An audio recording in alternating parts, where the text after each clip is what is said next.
Welcome to American Press Productions. These are today's top stories. In England, the new president of the National Union of Students is Zamzam Ibrahim, 24. As a female, a minority, and as a Muslim, she plans to fight against the, quote, massive rise in racism, xenophobia, sexism on our campuses, and an alarming increase in deportation, end quote. Which is an odd thing for her to say, considering past public comments by her saying that she wants to oppress white people and have an Islamic takeover of England. The tragic part of this is that pointing out her own racist and discriminatory comments as a white male brands you as the wrongdoer in our society today. President Trump is pushing forth a new plan to deal with illegal immigrants and asylum seekers. Per the constraints currently undermining Border Patrol, they are only allowed to hold a certain number of illegal immigrants at one time. The rest are simply released back into U.S. communities. Trump's new plan is to bus these illegal immigrants to sanctuary cities. For some reason, this has politicians from those cities upset, despite their own support for sanctuary city policies, which, if you don't know, bars law enforcement and government employees from enforcing federal immigration law or working with immigration agents. Illegal immigrants can't be deported from a sanctuary city, making them a prime target for illegals. It's tax refund time for many Americans, the first refund after the Trump tax changes, and there are many who are not happy about it. According to a recent NBC News poll, over a quarter of Americans believe that they are not only paying more in federal taxes, but that their tax refund is smaller, which is not true.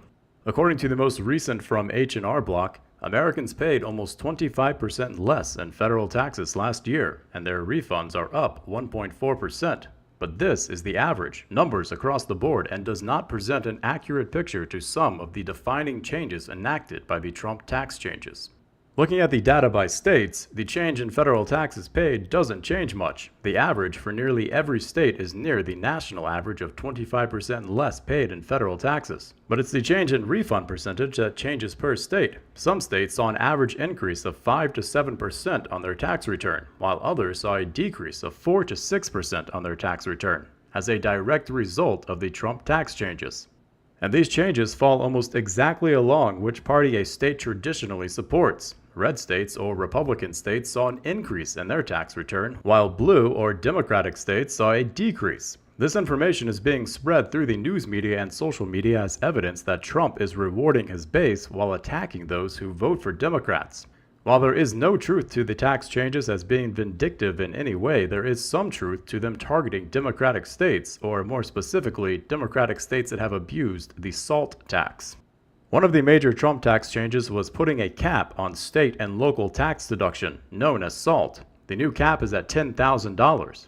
New York State's average SALT deduction for the 2017 tax year was $22,000. That average doesn't paint an accurate picture, though. The SALT deduction largely benefits the rich, while middle class and the poor are unable to make as much use of it, if any at all. The higher your income, the more SALT benefits you. The SALT deduction is a regressive tax rate. Nearly 1/3 of all deductions were used by the top 1% of earners, while nearly the entire bottom half of earners in the U.S. were unable to use it. For the middle 20% of earners in the U.S., the SALT deduction roughly translates to 0.3% of their after-tax income. For the top 20% of earners, the SALT deduction roughly translates to 1.2% of their after-tax income. For the top 1% of earners, it is 2.1% of their after-tax income.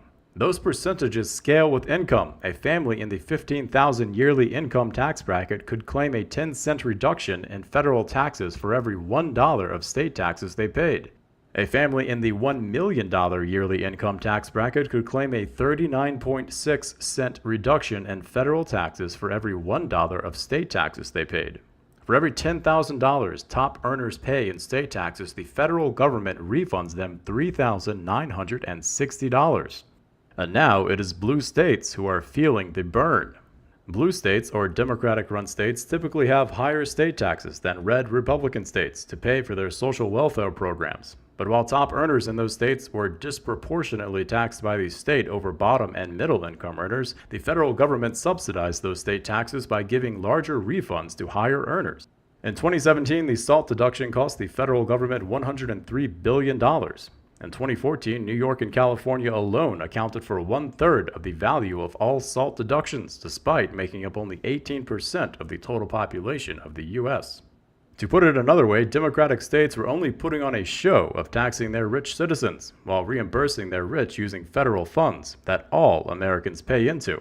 These states were running a tax scheme to funnel federal money into their own budget, and Trump has put an end to it. The ultra-rich, being rich, had the funds to have their accountants look over Trump's tax proposals from the start. They knew this was coming, so many of them have already moved away from the states like New York, which has caused a $2.3 billion deficit in their proposed budget.